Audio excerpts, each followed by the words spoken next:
ഇന്നത്തെ പ്രധാന 5 വാർത്തകൾ.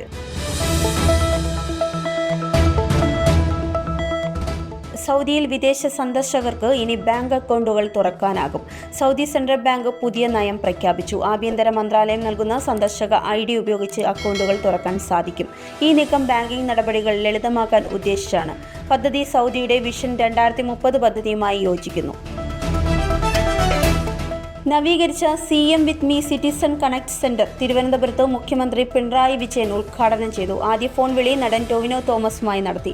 അദ്ദേഹം സംരംഭത്തെ പ്രശംസിച്ചു. തുടർന്ന് മന്ത്രി വിവിധ കോൾസ് നേരിട്ട് കേട്ട് പ്രശ്നങ്ങൾ പരിഹരിക്കാൻ നിർദ്ദേശിച്ചു. 180042567789 എന്നീ ടോൾ ഫ്രീ നമ്പറിൽ ജനങ്ങൾക്ക് ബന്ധപ്പെടാം. 48 മണിക്കൂറിനുള്ളിൽ പ്രതികരണം ലഭിക്കും. പദ്ധതി പൊതുജനങ്ങളെ ഭരണത്തിൽ നേരിട്ട് പങ്കാളികളാക്കുന്ന ഒരു പ്ലാറ്റ്ഫോമായാണ് ലക്ഷ്യമിടുന്നത്. ഇന്ത്യൻ രൂപ ഇന്നും ചരിത്രപരമായ താഴ്ന്ന നിലയിലെത്തി. $ന് വിരുദ്ധമായി 88.80 പ്രധാന കാരണം ഇന്ത്യ US വ്യാപാര മർദ്ദങ്ങളും US-ന്റെ ഉയർന്ന കരക്കിഴിവുകളും വിസ ഫീസുകളുമാണ്. ഫോറിൻ പോർട്ട്ഫോളിയോ നിക്ഷേപകർ ഇന്ത്യൻ വിപണിയിൽ നിന്ന് പണം പിൻവലിച്ചതും രൂപയ്ക്ക് സമ്മർദ്ദം കൂട്ടി. റിസർവ് ബാങ്ക് ഒക്ടോബർ 1 നാണയ നയം പ്രഖ്യാപിക്കാൻ പോകുന്നുണ്ട്.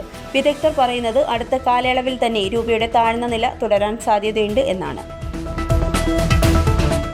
അമേരിക്ക ഗാസയിലെ സംഘർഷം അവസാനിപ്പിക്കാൻ പുതിയ സമാധാന പദ്ധതി മുന്നോട്ട് വെച്ചു. ഇസ്രായേൽ പദ്ധതി അംഗീകരിച്ചിട്ടുണ്ട്. ഹമാസ് സമ്മതിച്ചാൽ വെടിനിർത്തൽ ഉണ്ടാകും. തടവിലായവരെ മോചിപ്പിക്കാനും സാധിക്കും. ഗാസ പുനർനിർമ്മാണത്തിനും സമാധാനത്തിനും അന്താരാഷ്ട്ര മേൽനോട്ട സമിതി രൂപീകരിക്കും. മേഖലയിലെ രക്തച്ചൊരിച്ചിലുകൾക്ക് അവസാനമാകുമെന്ന പ്രതീക്ഷ ഉയരുന്നു. രാജ്യം പത്മശ്രീ നൽകി ആദരിച്ച ഹോക്കി താരം മുഹമ്മദ് ഷാഹിദിന്റെ വീട് വാരണാസിയിൽ ഉത്തർപ്രദേശ് സർക്കാർ പൊളിച്ചുമാറ്റി. റോഡ് വികസനത്തിനായി ഞായറാഴ്ച ബുൾഡോസറുകൾ ഉപയോഗിച്ച് 13 വീടുകളാണ് തകർത്തത്.